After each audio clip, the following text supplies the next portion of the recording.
सरस्वती नमस्तुभ्यं वरदे कामरूपिणि विद्यारम्भं करिष्यामि सिद्धिर्भवतु मे सदा।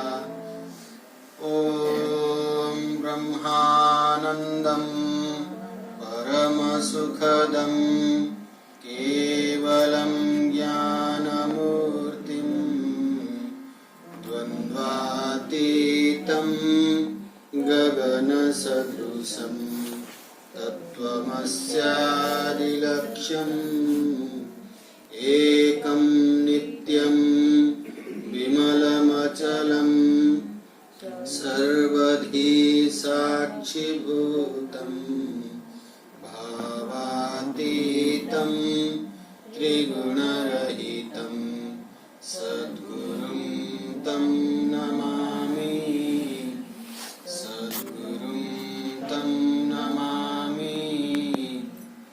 वसुदेवसुतं देवं कंसचाणूरमर्दनं देवकी परमानन्दं कृष्णं वन्दे जगद्गुरुं, कृष्णं वन्दे जगद्गुरुम्।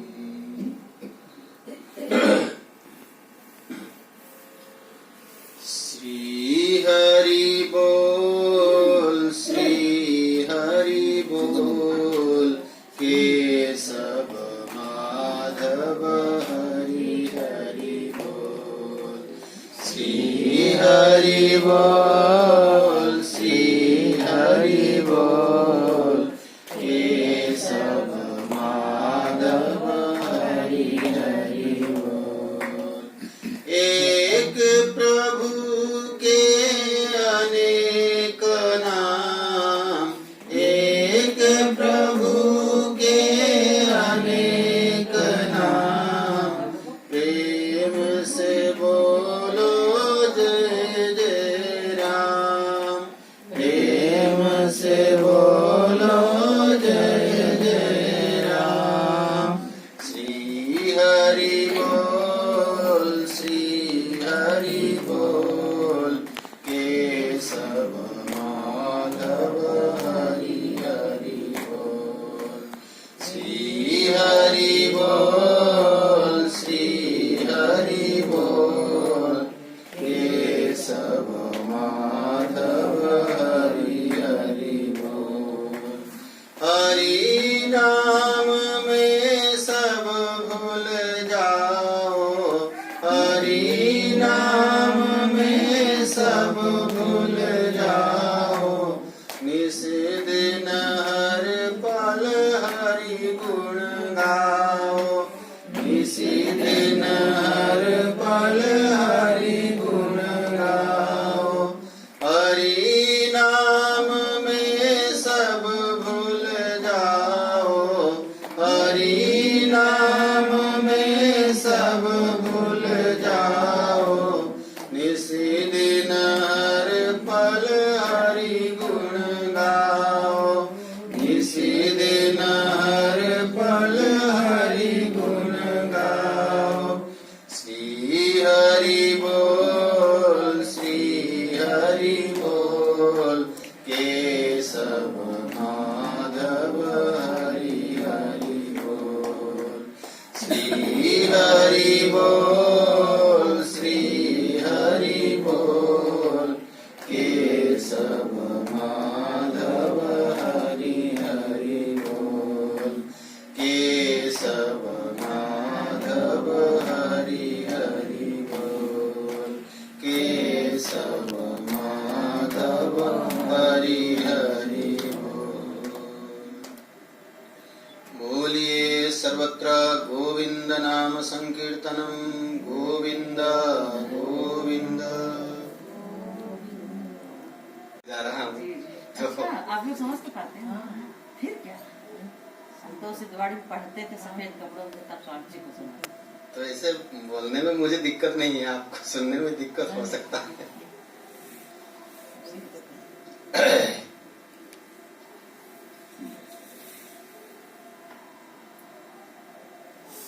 रामचरितमानस में वाल्मीकि ने भगवान को 14 निवास स्थान बताए। तो जब भगवान ने पूछे कि मैं कहाँ रहूं, तो उन्होंने रहने के लिए 14 निवास स्थान बताए हैं। तो जो निवास स्थान बताए हैं वो भक्त के हृदय है। अगर ऐसे जिस भक्त के हृदय में ऐसे भक्ति भाव है, जिनका हृदय ऐसे है, भगवान कहते हैं मैं वहां, वाल्मीकि कहते हैं आप वहां रहते हो। ऐसे तो हम मानते हैं, जानते हैं कि भगवान हर जगह है, सबके हृदय में है। ईश्वर सर्वभूतानां हृदय से अर्जुन तिष्ठति। हे अर्जुन, मैं सबके हृदय में रहता हूं। हृदय मतलब आत्म चैतन्य रूप में सबके हृदय में भगवान निवास करते हैं। लेकिन वो जो भगवान रहते हैं उनको कौन अनुभव कर सकता है? जिनके ऐसे सद्गुण है, जिनके हृदय में भक्ति भाव से भरा हुआ है, तो वो महसूस कर सकता है कि सही में भगवान मेरे हृदय में है। तो कहां से हम शुरू करें? कोई भक्ति करना चाहे तो कहां से शुरू करें, ये सबसे बड़ी सवाल है। तो कहते हैं घर से ही शुरू करना पड़ेगा। जो भगवान को हम भक्ति करेंगे वो घर से ही शुरू होगा। तुम ही निवेदित भोजन करही, प्रभु प्रसाद पट भूषण धरही। तो जब हम कोई कहते हैं कि मेरे पास बिल्कुल समय ही नहीं है, भगवान को भक्ति करने के लिए मेरे पास समय ही नहीं है। लोग कहते हैं मरने के लिए भी समय नहीं है। तो यमराज तो समय निकाल लेंगे, उसके लिए हमको चिंता नहीं करना पड़ेगा मरने के लिए। कोई कहे मेरे पास भगवान को बुलाने के लिए, भगवान को भक्ति करने के लिए समय बिल्कुल है ही नहीं। तो खाने के लिए तो समय है नहीं, सब कुछ छोड़ के हम खाते हैं पहले। ये सब बड़ी काम है। लोग कहते हैं पहले पेट पूजा, बाद में सब कुछ दूसरा पूजा। तो कहते हैं वही से हम शुरू करेंगे भक्ति। तुम ही निवेदित भोजन करही, प्रभु प्रसाद पट भूषण धरही। जो भी हम खाना खाएं तो भगवान को प्रसाद चढ़ा के फिर खाएं। तो अगर जो भी हम खा रहे हैं अगर भगवान को भोग लगाएंगे तो ऐसे अनाप शनाप हम कुछ खा नहीं सकते। तो कहते हैं एक बार एक आदमी बहुत दारू पीता था। तो कहीं भी घर वाले उनको दारू छुड़ाने के लिए ले जाते थे महात्माओं के पास। तो सब कहते थे दारू छोड़ दो, ये अच्छा नहीं है, ये खराब है, ये मतलब ऐसे लीवर ये हो जाएगा, अमुक हो जाएगा, ऐसे सब सुनाते थे। और ऐसे जब उनके परिवार के लोग सुने परमहंस के बारे में तो उनको ले गए, बोले महाराज इनको थोड़ा कुछ ये उपदेश दीजिए, ये बहुत पीते हैं। तो परमहंस जी ने कहा खूब पियो। उन्होंने कहा खूब पियो। उनको ऐसे लगा ये मैं पहली बार है कि देख रहा हूं जो मुझे मना नहीं कर रहे हैं, पीने के लिए मना नहीं कर रहे हैं और बोल रहे खूब पियो। लेकिन मेरा एक बात मानोगे? बोले महाराज आप जो भी कहोगे मैं मानूंगा, पीने के अलावा और जो भी कहोगे मैं मानूंगा। बोले ठीक है, तुम भगवान को मानते हो? हाँ मानता। कौन सी भगवान को मानते हो? काली माँ। बोले ठीक है, तुम पियोगे, लेकिन जो भी पियोगे वो माता को, काली माँ को प्रसाद चढ़ा के फिर ग्रहण करना। बोले ठीक है, इसमें कौन सी बड़ी बात, चढ़ा दूंगा।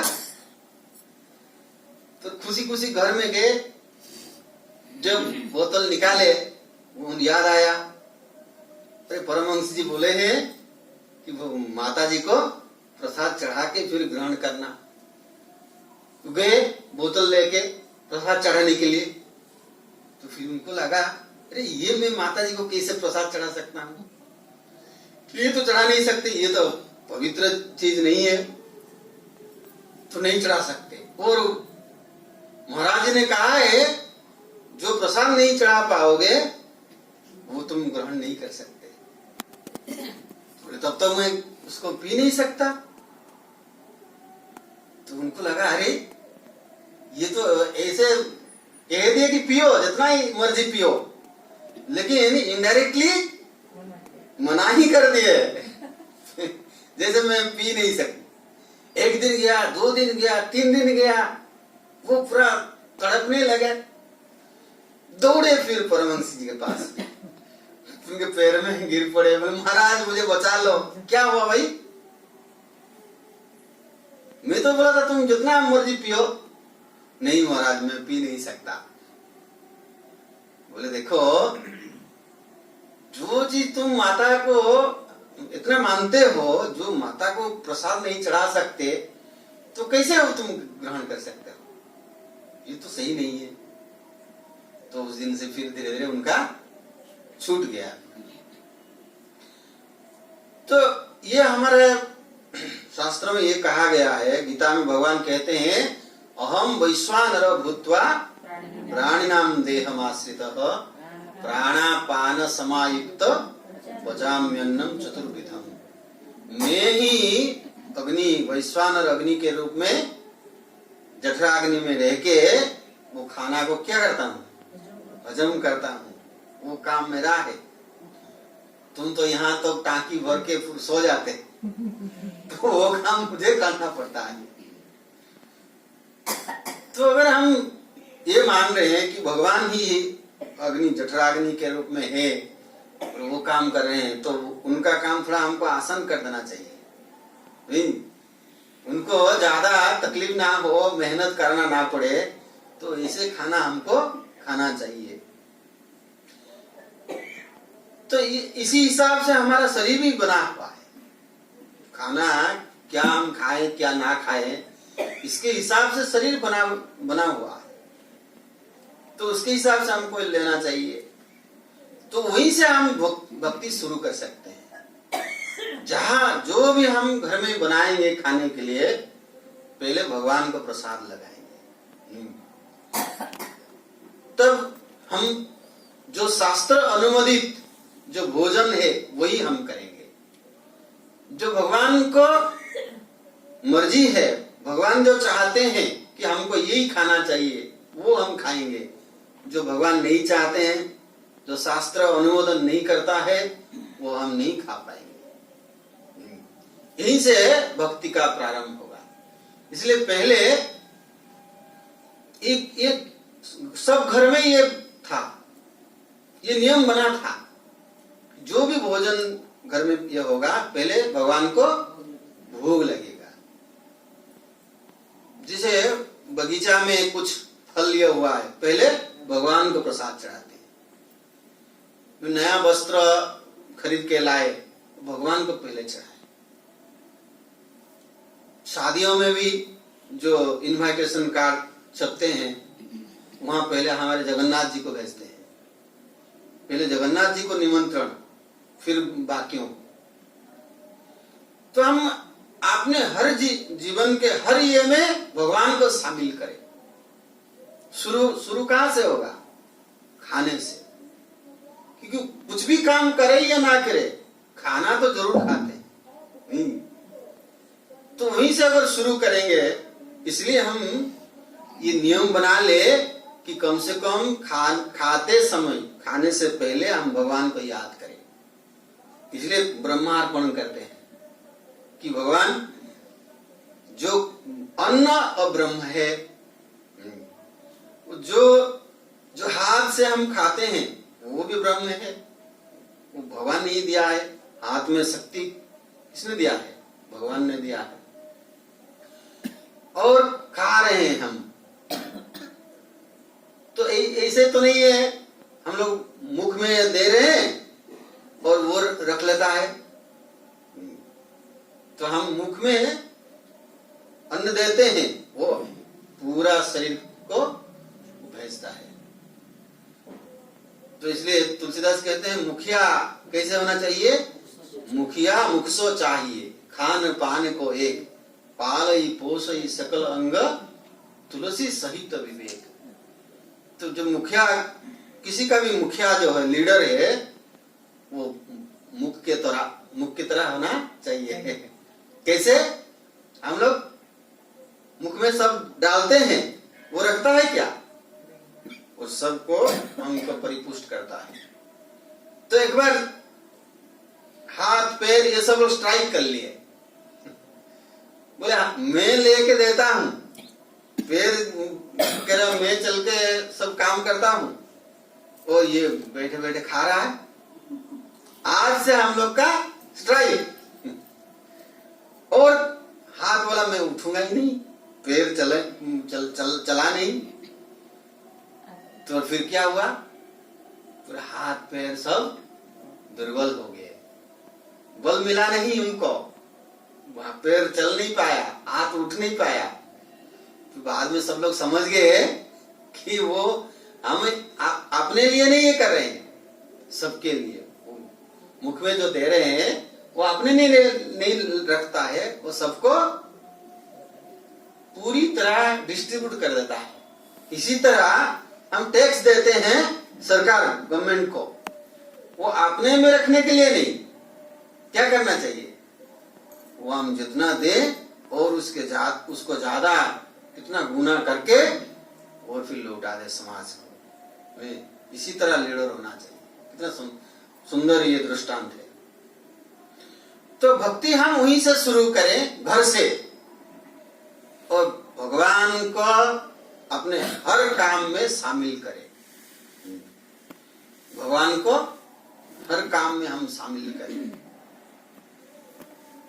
मय्येव मनो आदत्स्व मयि बुद्धिम निवेशय निवसिष्यसि मय्येव अत ऊर्ध्वं न संशय। हे अर्जुन, मुझमें मन और बुद्धि को अर्पण कर दो। मन आदत्स्व मयि बुद्धि निवेशय, निवेश करो, इन्वेस्ट। कहाँ हम बुद्धि को इन्वेस्ट करें? सबसे हमारा जो महत्वपूर्ण ये है हमारे जीवन में, क्या है? बुद्धि विवेक। सबसे मूल्यवान मनुष्य सबसे श्रेष्ठ जीव क्यों है? क्योंकि हमारे पास बुद्धि विवेक है।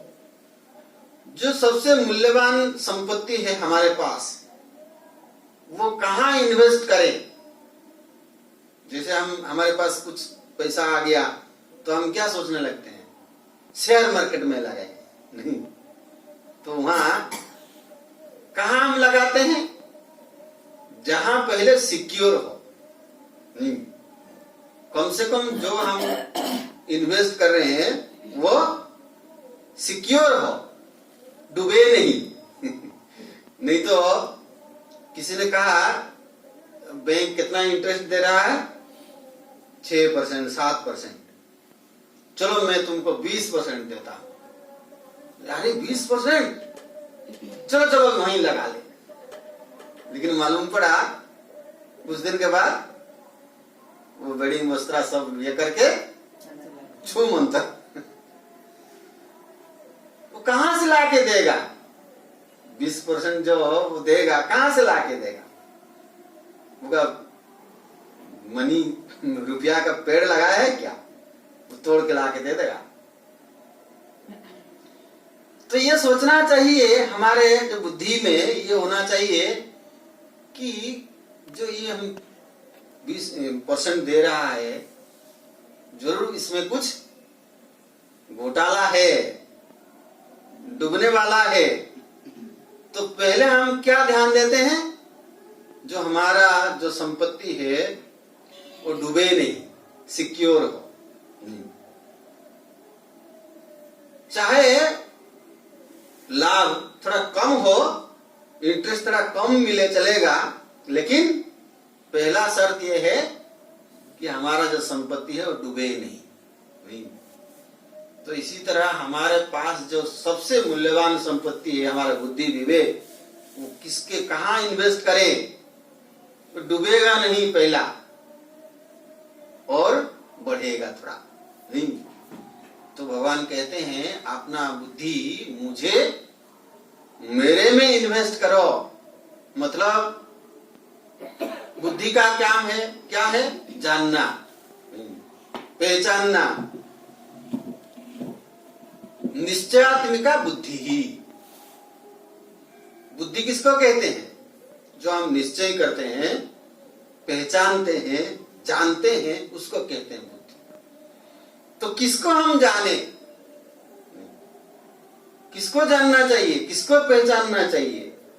कहते हैं भगवान ही है सबसे श्रेष्ठ, है एकमात्र है जो जिनको जानना चाहिए, जिनको पहचानना चाहिए। ये है बुद्धि का इन्वेस्ट करना। हम लोग सब कुछ जान लेते हैं, लेकिन जो सही में जानना चाहिए उसको जान नहीं पाते, तो फिर क्या फायदा? तो उपनिषद में आया है, देवर्षि नारद ब्रह्मा जी के पास गए, बोले मुझे वो ज्ञान दीजिए, मैं वो जानना चाहता हूं जो जानने के बाद सब जानना हो जाता है और कुछ जानना बाकी नहीं रहता है, वो ज्ञान मुझे दीजिए। तो ब्रह्मा जी ने पूछा, अच्छा तुमको क्या क्या पता है वो पहले सुना, तो फिर मैं बताऊंगा। तो उन्होंने जितना ज्ञान था वो सब सुना लिए। मैं साहित्य जानता हूँ, भूगोल जानता हूँ, विज्ञान जानता हूँ, सब जानता हूँ। बोले तुम कुछ भी नहीं जानते हो ये सब बेकार है। तुमको अगर ये जानकारी नहीं है, जो सही में आत्मज्ञान नहीं है, ब्रह्म ज्ञान नहीं है, भगवत का ज्ञान नहीं है, तो जितना भी तुम जानते हो सब निरर्थक है, कुछ काम का नहीं। तो देखिए हम उसको पागल कहते हैं नहीं, इसको जिसको अपने बारे में सही जानकारी नहीं है, भूल गया है वो मैं कौन हूं, नहीं मैं कहां था, क्या कर रहा हूं, वो मतलब जो नॉर्मल ये है, एबनॉर्मल कहते हैं हम इसको, नहीं अंग्रेजी में एबनॉर्मल। नॉर्मल नहीं है, नॉर्मल मतलब मुझे जानकारी होना चाहिए, मैं कहाँ हूँ, क्या कर रहा हूँ, मेरे परिवार में कौन है, मेरा परिचय क्या है, ये सब जानकारी होना चाहिए। जिनको नहीं है उसको हम एबनॉर्मल कहते हैं। तो अगर वेदांत के दृष्टि में हम कहें कि अपना जो सही वास्तविक परिचय अगर हमको मालूम नहीं है, सही हम नहीं जानते हैं, तो हम भी क्या है? क्या स्वामी जी शाम को अभी आप यही साबित करना चाहते हैं कि आप अकेले सब नॉर्मल है, हम सब आप नॉर्मल बैठे हैं नहीं, ये इन जनरल अगर वेदांत के दृष्टि विचार करें तो सही में जो भी हम जितना भी जानकारी ज्ञान हम प्राप्त किए हैं वो कुछ काम का नहीं है अगर अपने बारे में हमको सही ज्ञान नहीं है। अगर इसको कहते हैं अध्यात्म, आत्मनि अधीयते, अपने बारे में सही जानना, मैं कौन हूँ, मैं कहाँ से आया हूँ, कहाँ कोस्तम को हम कुतो आयात, कामे जननी को में तात, ये जानकारी होना चाहिए। मैं कौन हूँ, मैं कहाँ से आया हूँ, कहाँ जाऊंगा, ये जो जगत मुझे दिख रहा है इसके साथ मेरा संबंध क्या है, और मेरा कारण कौन है, मैं कहाँ से आया हूँ, ये सब जानकारी जरूर होना चाहिए। तो उसको आध्यात्म कहते हैं। जीव, जगत और ईश्वर, तीनों के बारे में जो सही सही जानकारी है उसको कहते हैं अध्यात्म। तो एक बार मैं सुना था एबनॉर्मल जब के बारे में आया बात। देखिए, जैसे जैसे हम लोग का मतलब उम्र बढ़ने लगता है तो हमारा 4 अवस्था बताए गए हैं: ब्रह्मचर्य, गृहस्थ, वानप्रस्थ, संन्यास। मान लीजिए 80 साल हम जिए, तो अगर उसको 4 भाग किया जाए तो 20 साल ब्रह्मचर्य आश्रम, 40 साल तक गृहस्थ आश्रम, 60 तक वानप्रस्थ, बाद में संन्यास। देखिए 20 साल में ग्रेजुएशन कंप्लीट हो जाता है। नहीं, आजकल जो 10 + 2 + 3 कितना होगा? 10, 2, 12, 3, 15। 5 साल से अगर शुरू किए पढ़ाई तो 15 साल, 20 साल तक ग्रेजुएट हो जाते हैं। मतलब अब ब्रह्मचर्य आश्रम खत्म हो गया, अभी गृहस्थ में प्रवेश करने के लिए अब एंटाइटल हो। तो आप कहेंगे लेकिन सरकार ने तो 21 साल बनाए हैं। वही 20, 21 एक ही बात है। तो 20 साल हो गया ब्रह्मचर्य आश्रम, 40 तक गृहस्थ आश्रम। तो 40 में तो अभी शुरू करते हैं 40 को खत्म क्यों कर रहे हैं? वो 40 के बाद तो कांटा थोड़ा हिलने लगता है, तब अरे शादी में नहीं करूंगा तो बुढ़ापे में मुझे कौन पूछेगा। तब 40 के बाद ये याद आता है, तब तक याद ही नहीं आता है। तो लोग सोचने लगते हैं कि शादी किया जाए।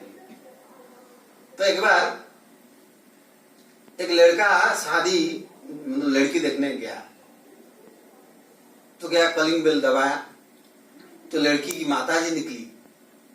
जैसे ही वो लड़का को देखा वो बेहोश हो गई, गिर पड़ी। लड़की भाग के आई, उसको उठा के ले गई। वो लड़का देख के चला गया। तो लड़की पूछ रही है जिसको देखने गया था, माँ, अम्मा, वो उनको देख के तुम बेहोश क्यों हो गई? नहीं आई थी तो उनको ये तय करने में 20 साल लग गया, मैं शादी करूं या ना करूं, करूं या ना करूं। तो अगर करना है और 40 में अगर आप प्लान करे हो, 45 हो गया शादी करते करते, तो रिटायर्ड 10-15 साल के बाद रिटायर्ड, वो बच्चा तो 4थी पंचमी में पढ़ रहा है, तो टेंशन तो होगा ही होगा। वो शादी करना है तो तुरंत कर लो, सही समय में कर लो, तो प्रॉब्लम नहीं आएगा। तो देखिए, ऐसे अगर हम ये करें तो 60 के बाद, रिटायरमेंट के बाद वो कौन सा ये आश्रम है? संन्यास आश्रम।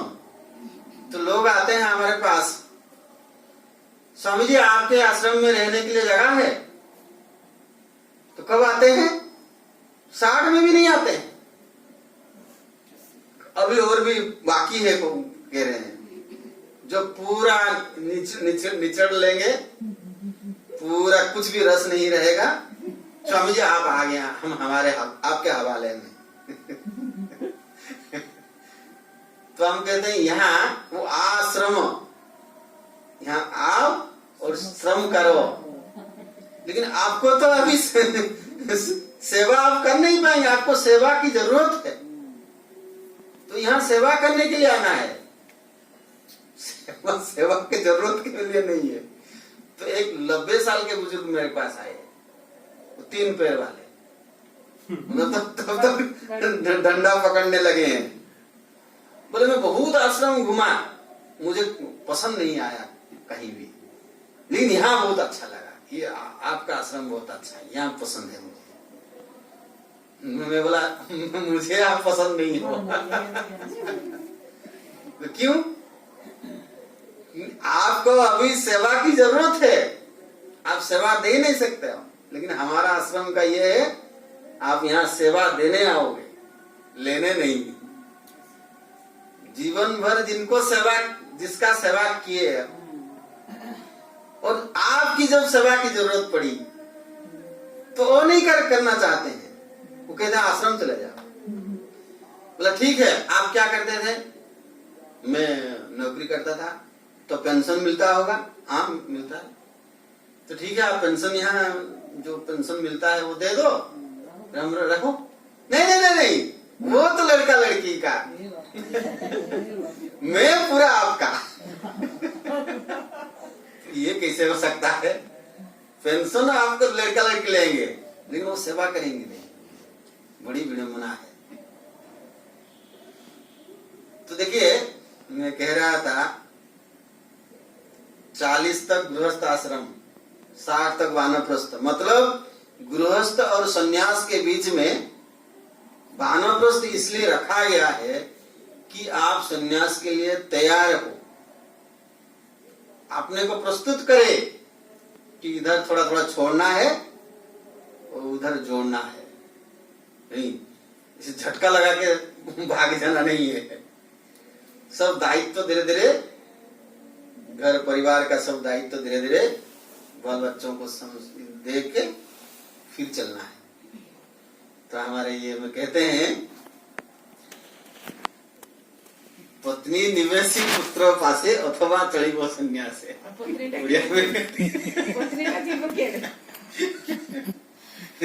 तो किसी को मैंने पूछा, वो उड़िया में कहते हैं बीवी को बच्चों के हवाले करके फिर संन्यास लेना चाहिए। तो किसी को मैंने कहा, अगर पत्नी चाहे कि मैं भी जाऊं आपके साथ, बोले ठीक है, अगर वो चाहे तो उनको भी ले लेंगे, अगर नहीं चाहे तो छोड़ देंगे।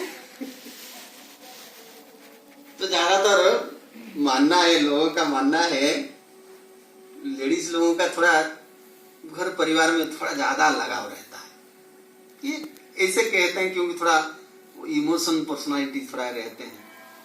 तो मैं किसी को कहा कि आपका तो अभी संन्यास योग शुरू हो गया है। बोले अभी कहाँ है स्वामी जी? मतलब बोले अभी एक नया योग शुरू हुआ है। कौन सा? पोता पोती योग।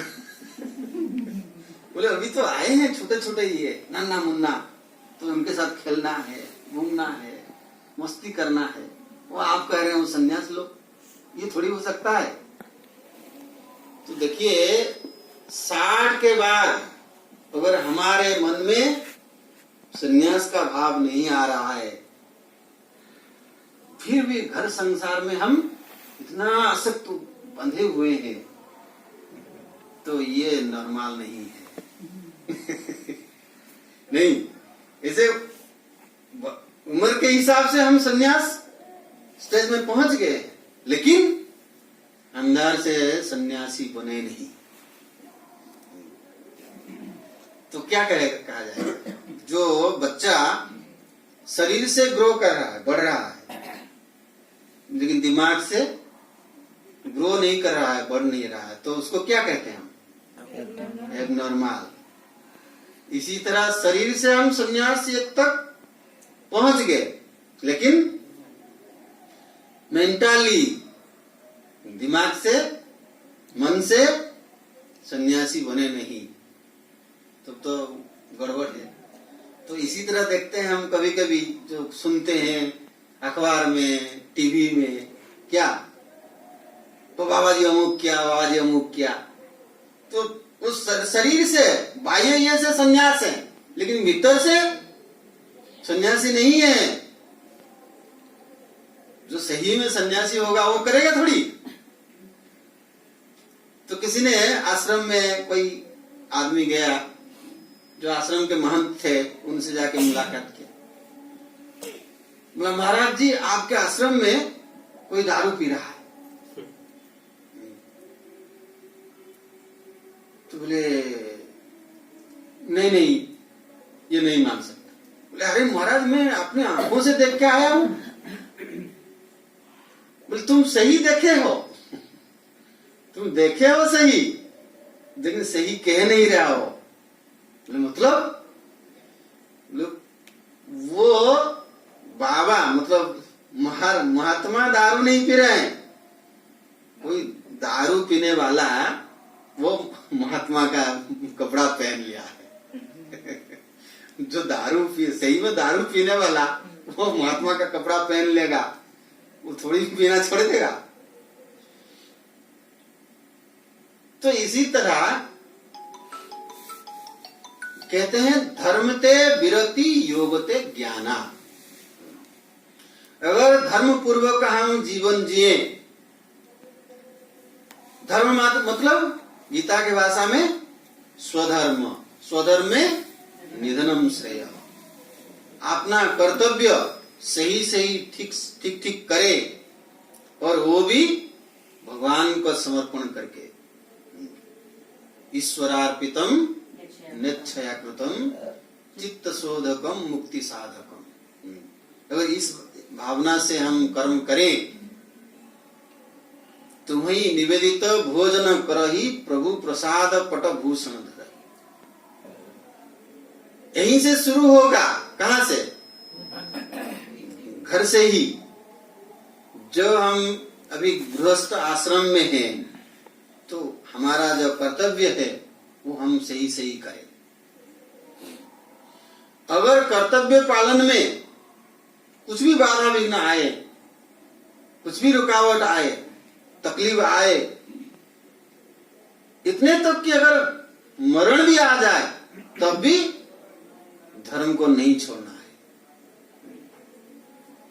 कोई महात्मा कहते हैं गीता में क्या कहा गया है?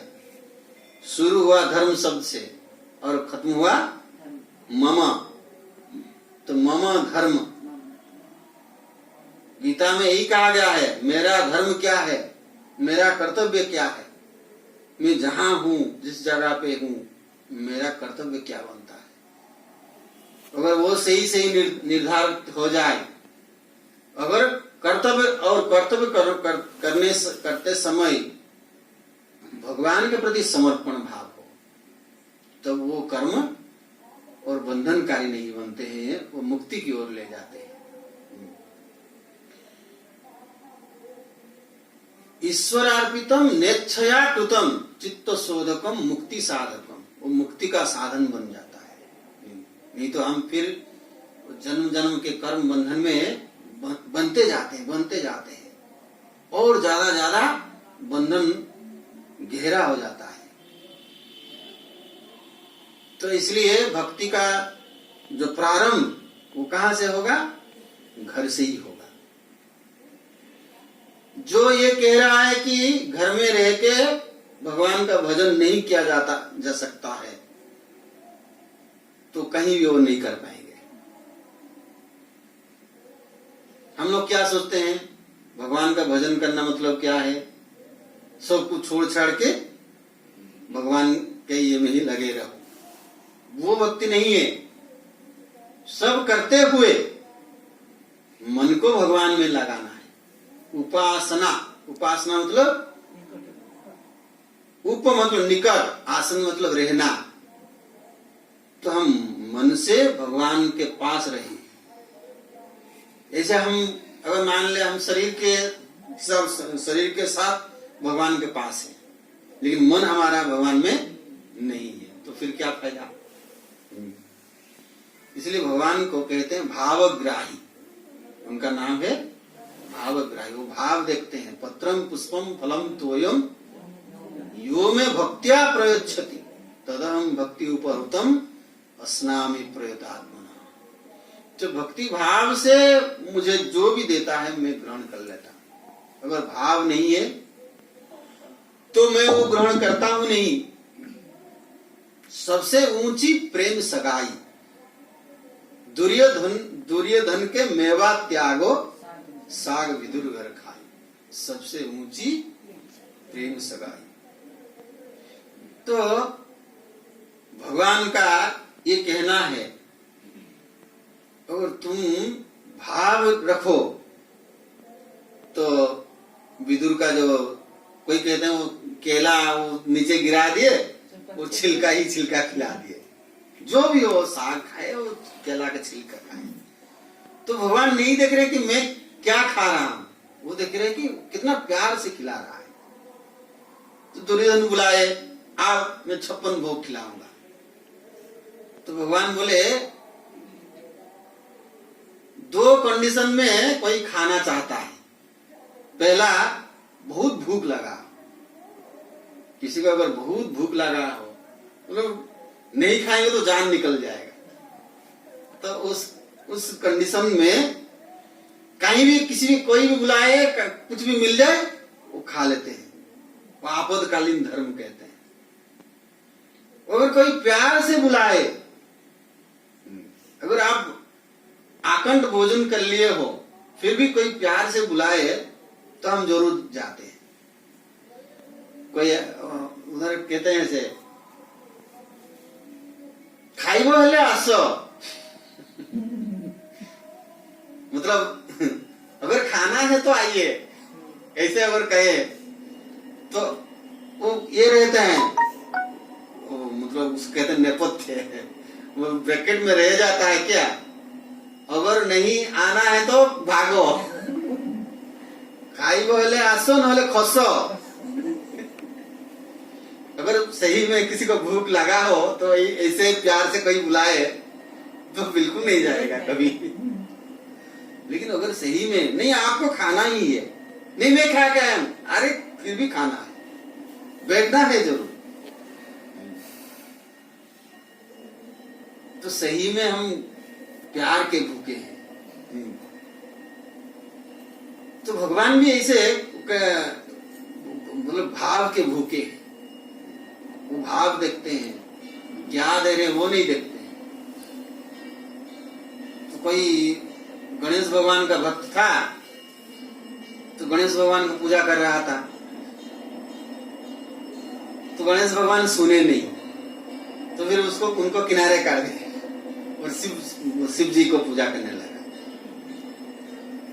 तो शिव जी को जब धूप मतलब अगरबत्ती दिखा रहा था तो धुआं उनके तरफ चले जाता था, गणेश भगवान के पास।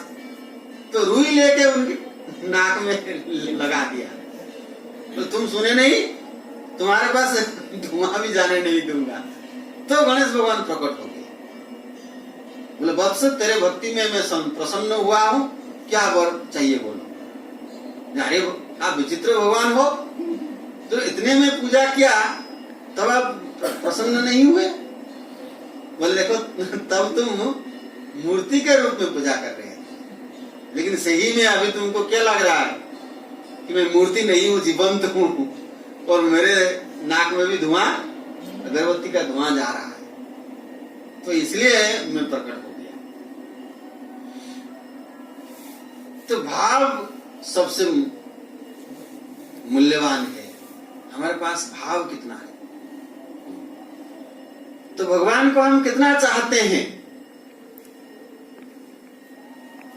जो हमारा जो चाहने का ये है उसका मापदंड, जो माप क्या है,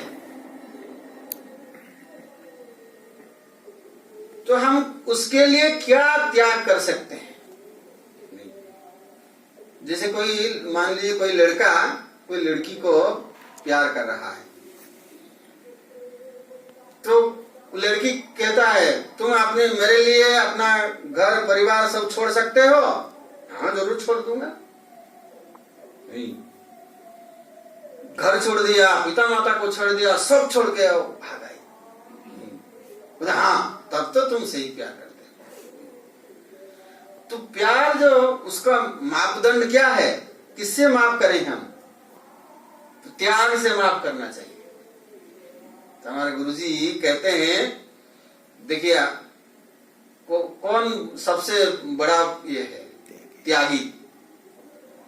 हम लोग जो साधु सन्यासी, हम लोग भगवान को पाने के लिए इतना बड़ा संसार को त्याग कर,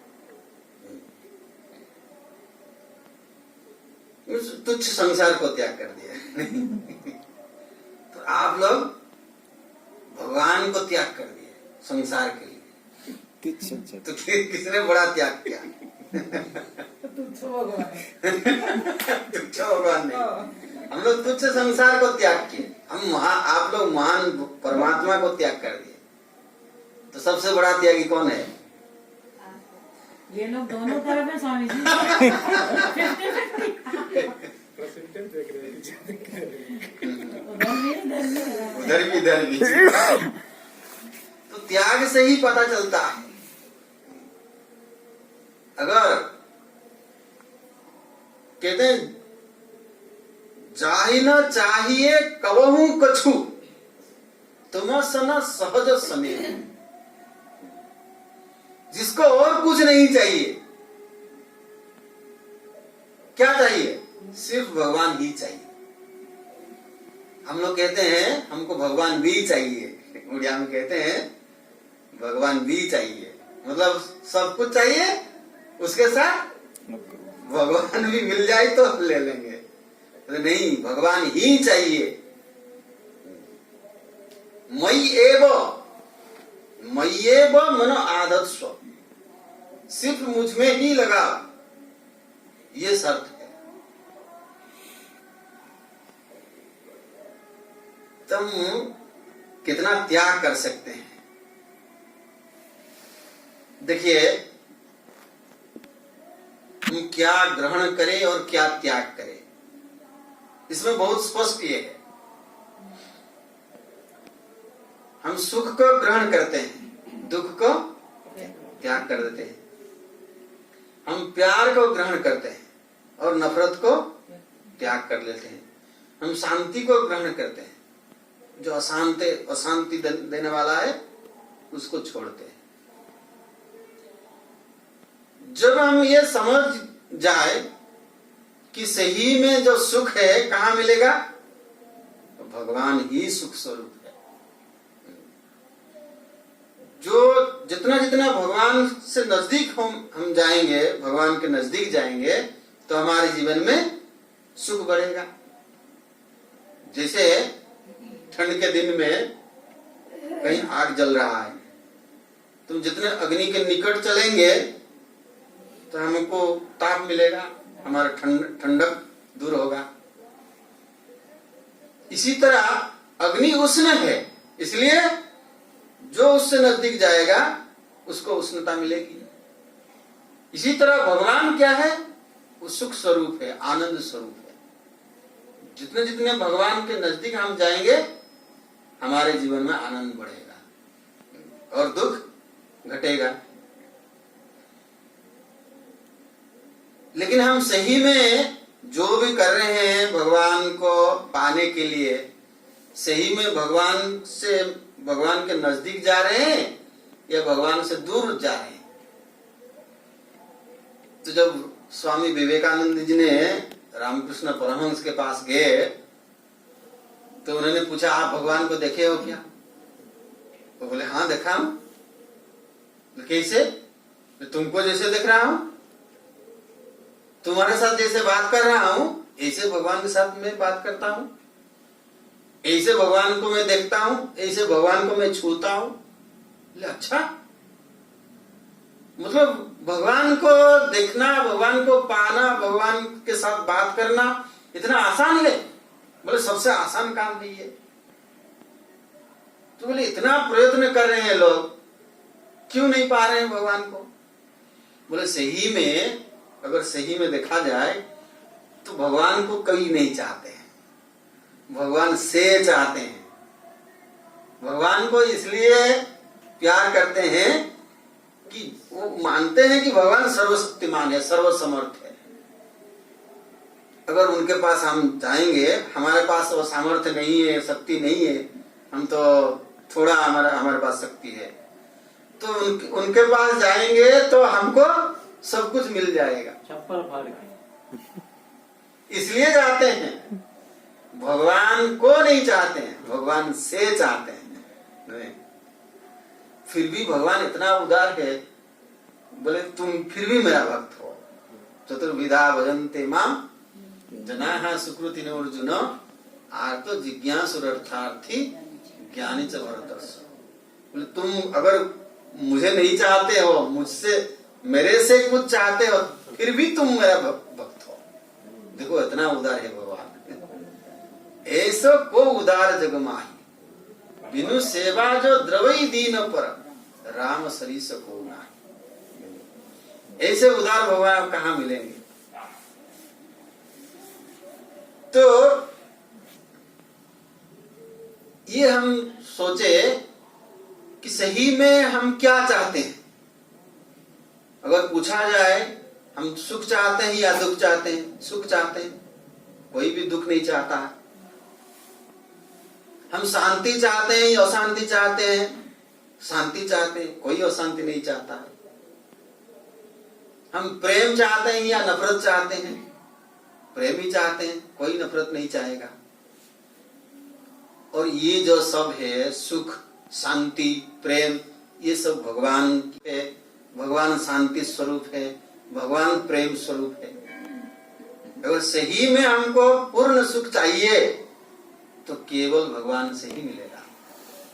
पूर्ण शांति चाहिए, पूर्ण प्रेम चाहिए तो भगवान से ही मिलेगा, और कहीं नहीं मिल सकता है। तो गीता में भगवान कहते हैं, ये ही संस्पर्शजा भोगा दुख योनयो एवते आद्यंतवंत कौन्तेय न तेषु रमते बुधः। बुधः तेषु विषयेषु न रमन्ते। कह रमन्ते? बुद्धु रमन्ते। अगर ये हमको जानकारी नहीं है कि सही में सुख कहाँ मिलेगा, अगर हम जानते नहीं है कि विषय ये दुख देने वाला है, हालांकि वहां सुख या दुख कुछ भी देने का सामर्थ्य नहीं है, तो लेकिन हम सुख के लालसा में, सुख पाने की इच्छा में अगर दौड़े, भागे उसके पीछे, तो क्या कुछ हाथ में नहीं लगेगा? सुख तो मिलेगा नहीं, परेशानी परेशानी, टेंशन टेंशन होगा। नहीं। तो इसका सबसे बड़ा प्रमाण है जी, भगवान सुख स्वरूप है। मतलब जो भगवान हमारे अंदर है आत्मा रूप में, आत्मा ही आनंद स्वरूप है। मतलब सुख हमारे अंदर है, बाहर नहीं है। इसका सबसे बड़ा प्रमाण है सुषुप्ति अवस्था। एक दिन दो दिन आप अगर सो नहीं पाओगे, ठीक से नींद नहीं आएगा, तो कितना ये तकलीफ होता है। नहीं, अगर अच्छी तरह नींद हो जाए, सुबह फ्रेश, एकदम रिफ्रेश अनुभव करते हैं। क्यों? विश्राम मिलता है हमको। कहाँ विश्राम मिलता है? सुख में ही विश्राम मिलता है। कोई कहता है मुझे अपने काम में सेटिस्फेक्शन नहीं मिलता, जॉब सेटिस्फेक्शन नहीं मिलता है। मतलब क्या है? सुख नहीं मिलता है उससे। क्यों नहीं मिलता है? क्योंकि वो काम करते वक्त हम तल्लीन नहीं हो पाते हैं। सुषुप्ति क्या है? तल्लीनता है। सब बाहर कुछ, सब कुछ छोड़ के हम अपने स्वरूप की ओर जाते हैं। वेदांत की भाषा में एक बार कहें तो जो स्वरूप है कहाँ है? पंचकोशातीत। अपने स्वरूप के ऊपर 5 कवरिंग है।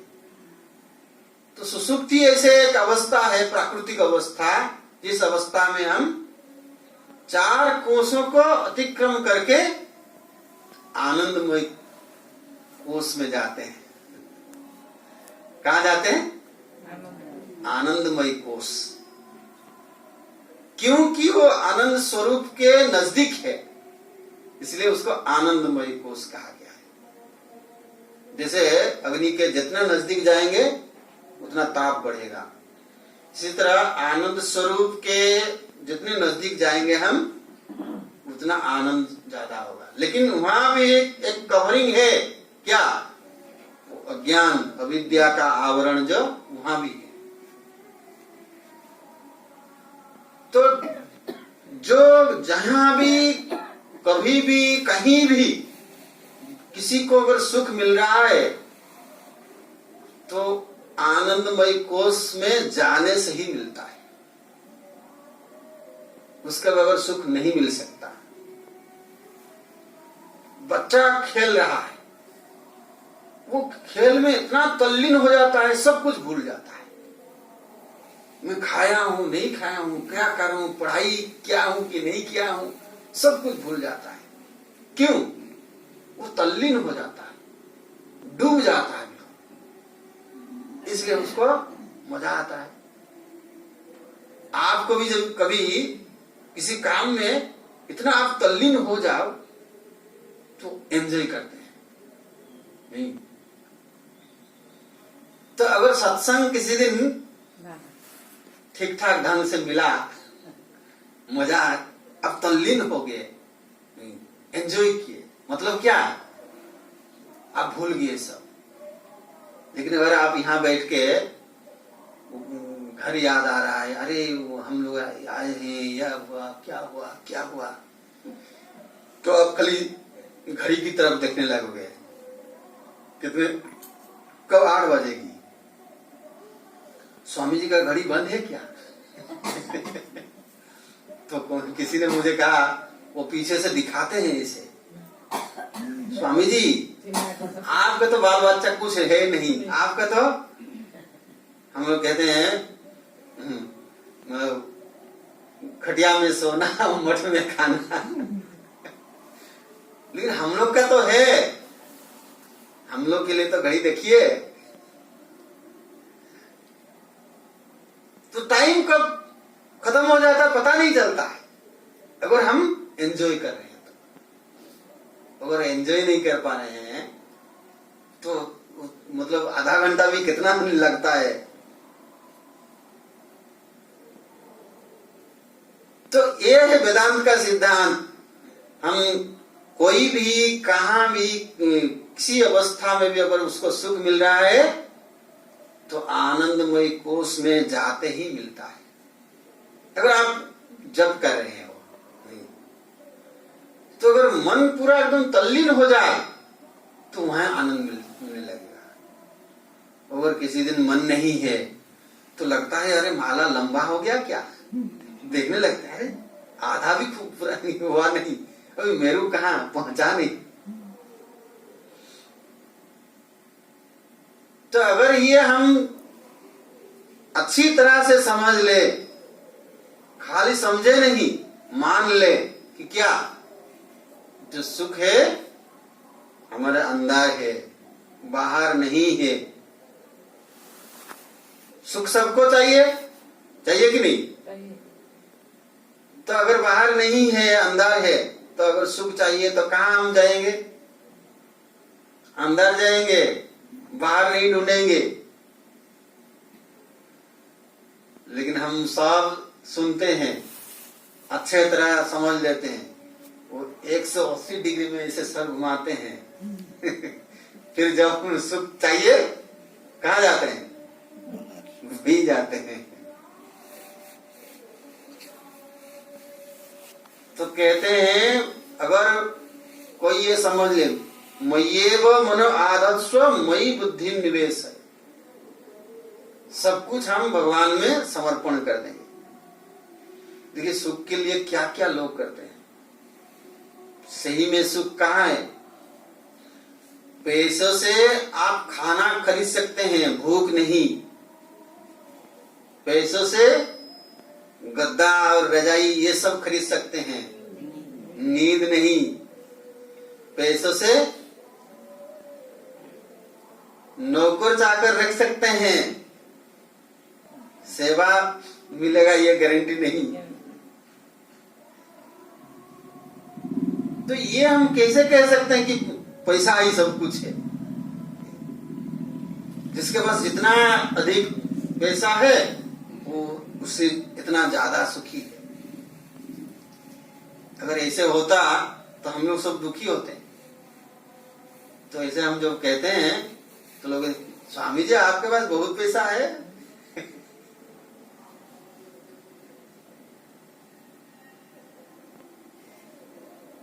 तो यही समझना है। तो ये मनुष्य जन्म बहुत दुर्लभ है, क्योंकि इसी जन्म में हम जो पिछले जन्म का जितना भी ये है उसको सब सुधार सकते हैं। मनुष्य योनि एकमात्र ये है, इसको कहा गया है कर्म योनि, और सब भोग योनि है। कर्म करने का जो स्वतंत्रता है केवल मनुष्य को मिला है, पुरुषार्थ करने का स्वतंत्रता। कर्तुम शक्यते अकर्तुम शक्यते अन्यथा वा कर्तुम शक्यते। बदल सकते हैं हम अपने को। दस्यु रत्नाकर वाल्मीकि हो सकता है। कैसे हो? भगवान ने हमारे ऊपर कृपा नहीं, पहले आत्म कृपा फिर ईश्वर कृपा। भगवान कहते हैं समोहम सर्वभूतेषु न मे द्वेषस्ति न प्रिय। मेरा जो कृपा है सबके लिए बराबर समान है। कोई कहे कि अग्नि मुझे ताप नहीं दे रहा है, इतने दूर से खड़े होके कहे कि मुझे ताप नहीं दे रहा है, तो अग्नि का दोष नहीं है, किसका दोष है? तो अग्नि कह रहा है कि आओ भाई मेरे पास आओ, तुमको भी दूंगा, क्यों नहीं दूंगा? तो इसलिए पात्रता चाहिए। आत्म कृपा पहले फिर ईश्वर कृपा मिलेगा। जैसे बारिश हो रही है तो आप चाहते कि एक घड़ा में पानी भरे, लेकिन वो घड़ा आप ऐसे उल्टा ये करके रखे, पानी भरेगा क्या? उल्टा मतलब हम भगवान की ओर तो चलेंगे तब तो मिलेगा ना। और मान लीजिए आप सीधा भी कर लिए लेकिन उसमें छेद है, तो पानी भरेगा क्या? नहीं भरेगा। अगर मान लीजिए छेद भी नहीं है लेकिन वो साफ नहीं है, वो गंदा है बिल्कुल, जो भी पानी थोड़ा कुछ भरेगा वो पीने योग्य होगा क्या? नहीं होगा। तो इसी तरह हमारा पात्र रेडी होना चाहिए। किसके लिए? भगवान ईश्वर कृपा को ग्रहण करने के लिए। कृपा के पात्र हमको बनना पड़ेगा, तब जाके होगा। आत्म कृपा इसलिए पहले, तो इसीलिए कहीं भी देखो पहले मन की शुद्धि, अंतःकरण शुद्धि, इसको महत्व दिया गया है। अगर हम पात्र नहीं बनेंगे तो मिलेगा नहीं। इसलिए देखिए कहीं भी गीता में, कहीं भी आप देखिए, गीता में विशेष करके ज्ञानी के लक्षण, स्थित प्रज्ञ लक्षण, भक्त के लक्षण, साधक के लक्षण, ये लक्षण बताए। सिद्धस्य लक्षणानि साधकस्य साधनानि उच्यते। जो सिद्ध पुरुष है उनका जो स्वाभाविक लक्षण है वो एक साधक के लिए साधना है।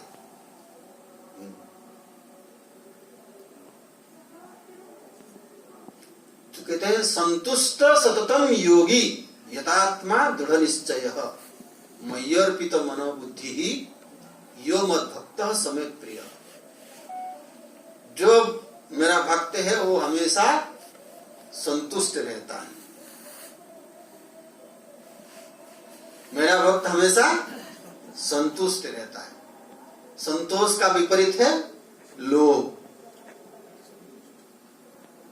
हम लोग का लोभ इतना है, दिनों दिन बढ़ते जा रहा है, बढ़ते जा रहा है, और हम कहते हैं मैं बड़ा भक्त हूं।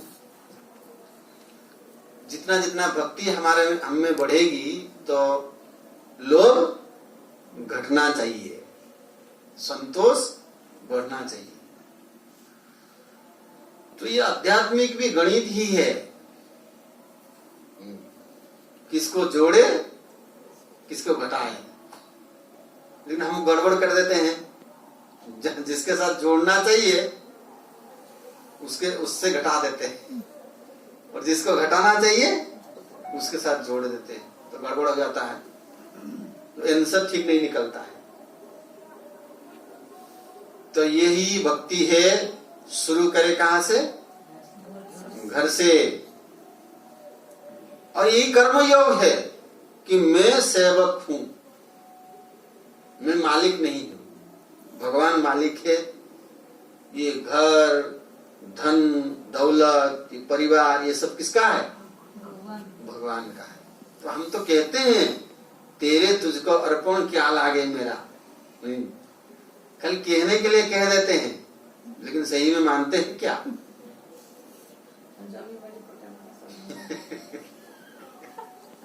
मानते नहीं है, कहते हैं खाली। जिस दिन सही में मान जाएंगे कि सब भगवान का ही है और मैं भगवान का सेवक हूं, तो मेरा काम क्या है? भगवान का जो आदेश वो मानना मेरा धर्म है। तो एक छोटा सा जोक्स कह के मैं अपना ये खत्म करूंगा। तो ये बहुत बार हम सुनते हैं, लेकिन फिर भी कुछ असर नहीं पड़ता है। वो जैसे पहले रहता है वही चलता है। तो एक बार ऐसे हुआ, गांव में वो कहते हैं वो रामायण का ये करते हैं, ड्रामा कर रहे थे। वो गांव में क्या कहते हैं उसको? रामलीला करते हैं, हर साल होता है। तो एक बार ऐसे हुआ, जो दशरथ जी का रोल के था उनका तबीयत खराब हो गया। तो ड्रामा काल है, आज तबीयत खराब हो गया। स्टेज रिहर्सल करते हैं, उस दिन ही तबीयत खराब हो गया। वो तो तबीयत क्या, डिसेंट्री हो गया। वो इतना ये हो गया कि वो उठ नहीं पाया बिस्तर से। तो फिर वो लोग, अरे क्या, कैसे ये होगा? हम लोग का ड्रामा कैसे पूरा होगा? वो दशरथ जी इतना बड़ा ये ऐसे तो नहीं कर सकते, वो दशरथ जी का रोल ये कर दो, चलेगा नहीं। तो फिर ढूंढने लगे किसको वो रोल दिया जाए, कौन कर सकता है। बहुत लोगों को ये किए कि आप कर लो, ज्यादा तो नहीं है, ज्यादा रोल नहीं है, दशरथ जी तो मर जाते हैं जल्दी। तो ऐसे ढूंढते एक नाई था, तो उसको मना लिए किसी तरह। बोले देखो भाई, तुमको कुछ नहीं करना है। क्या करना है? जब वशिष्ठ जी आएंगे तो उनको बुलाना है, आइए गुरुदेव, आइए, हमारा परम सौभाग्य है आप हमारे यहाँ पधारे हैं, आइए आसन ग्रहण कीजिए। इतना ही खाली डायलॉग है आपका, इतना ही ये एक्टिंग करना। बोले हाँ भाई, इतना तो कर लूंगा मैं, इतना तो कुछ ही नहीं है। तो दशरथ जी बैठे हैं स्टेज पे, सिंहासन पे, और वशिष्ठ जी आ रहे हैं। तो वशिष्ठ जी जब एंट्री किए तो उनको स्वागत करना था। तो जो प्रॉम्प्ट कर रहा है वो कह रहे को, बोलो आइए गुरुदेव, आइए, हमारा हो सौभाग्य आप पधारे हैं। तो ये देख रहे हैं उतना बड़ा दाढ़ी है, आइए बाल कटाएंगे या दाढ़ी? वो पीछे से बोल रहा है, अरे वो बोलो गुरुदेव आइए। वो उनको सुनाई नहीं दे रहा है, आइए क्या करेंगे, बाल कटाएंगे या दाढ़ी?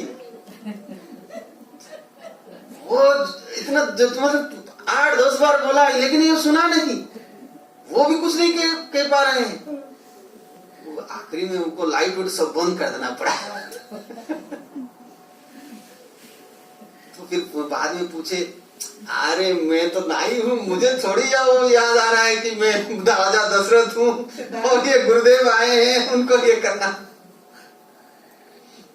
तो इसी तरह हम लोग ये संसार में ये सब करते करते इतना ये हो गए, उसमें बंध गए हैं, आसक्त हो गए हैं, छोड़ ही नहीं पाते।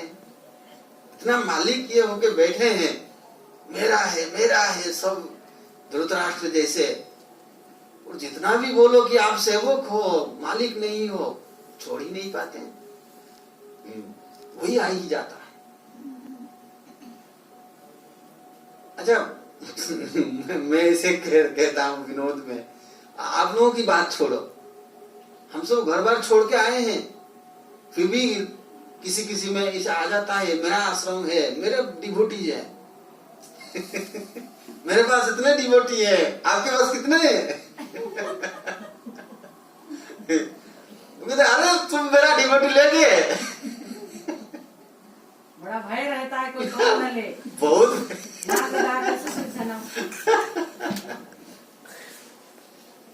तो ये इतना आसान नहीं है, तो कहने के लिए बहुत आसान है, लेकिन सही में ये करना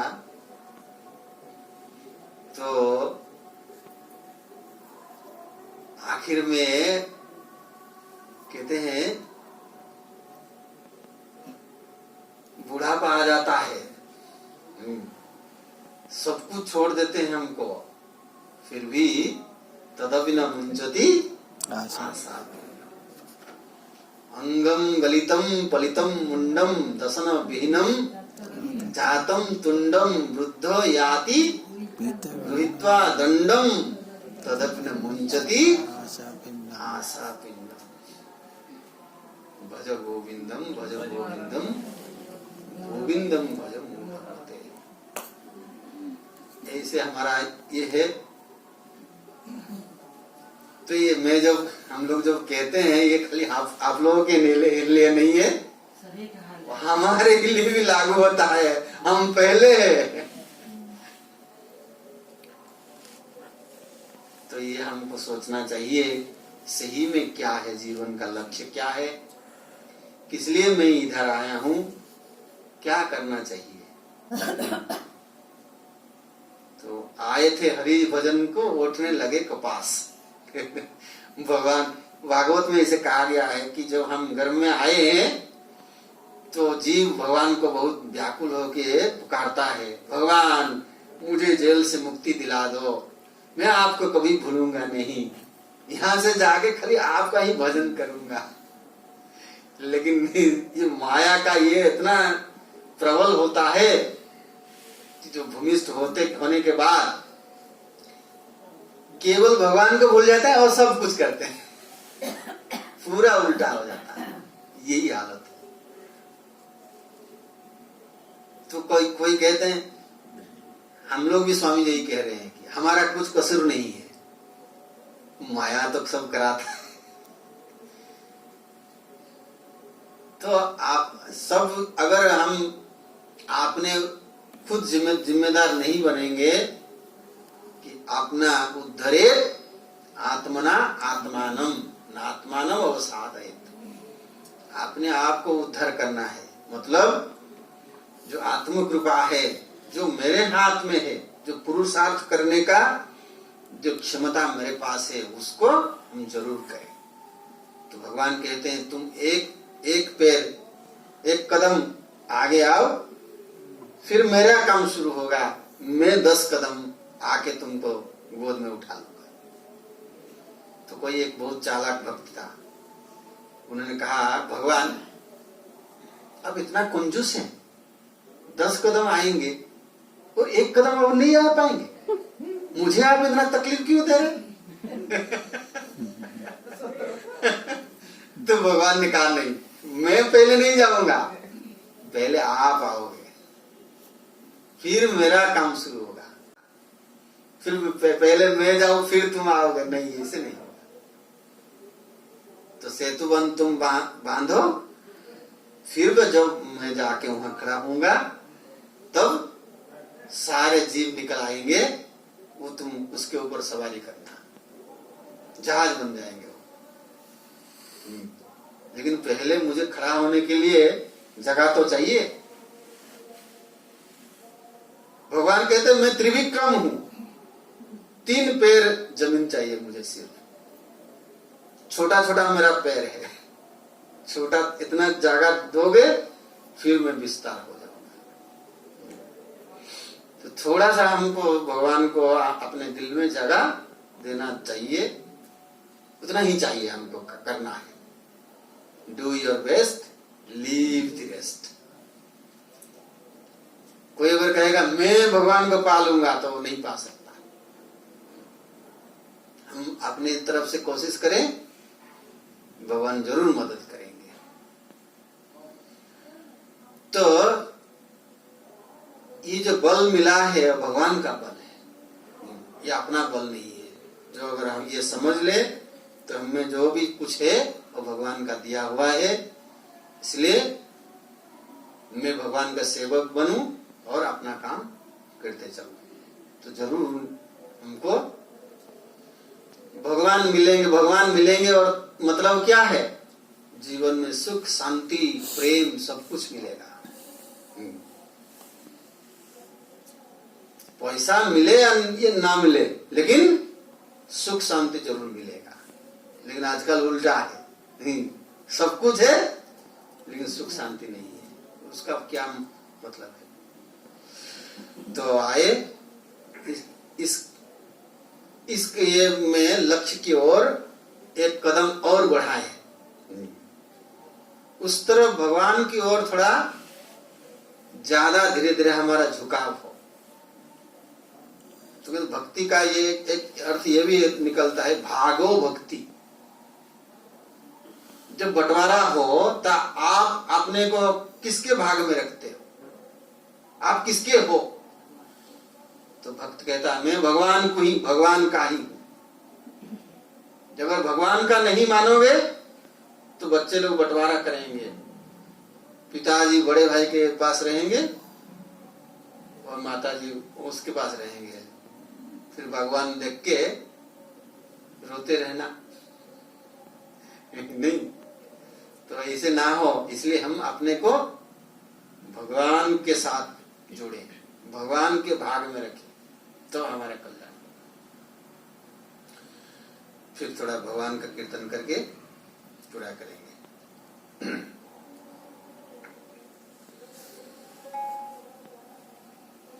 भज मन गोविंद गोपाला, भज मन गोविंद गोपाला, गोविंद गोपाला, गोपाला, गोविंद गोपाला, गोपाला, भज मन गोविंद गोपाला, भज मन गोविंद गोपाला, गोविंद बल हरि गोपाल बोल, गोविंद बल हरि गोपाल बोल, राधा रमण हरि गोविंद बोल, राधा रमण हरि गोविंद बोल, गोविंद बल हरि गोपाल बोल, गोविंद बल हरि गोपाल बोल, गोविंद बल हरि गोपाल बोल, गोविंद बल हरि गोपाल बोल, गोविंद गोपाला, गोविंद गोपाला, गोविंद गोपाला, गोविंद गोपाला, भज मन गोविंद गोपाला, भज मन गोविंद गोपाला, भज मन गोविंद गोपाला, भज मन गोविंद गोपाला, गोविंद गोपाला, गोपाला, गोविंद गोपाला, गोपाला, भज मन गोविंद गोपाला, भज मन गोविंद गोपाला, भज मन गोविंद गोपाला, भज